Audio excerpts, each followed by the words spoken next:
العقب اللي على المشرف والسل تراني ضايق من عمل أول وادهله قبلك واد الله يوم ربي قد كساك بريش وشلك في مكاني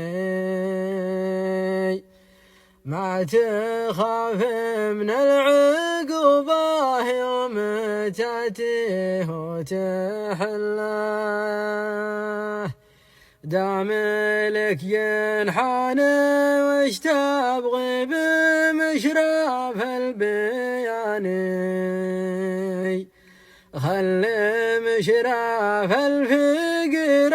اللي بالا جنحان خل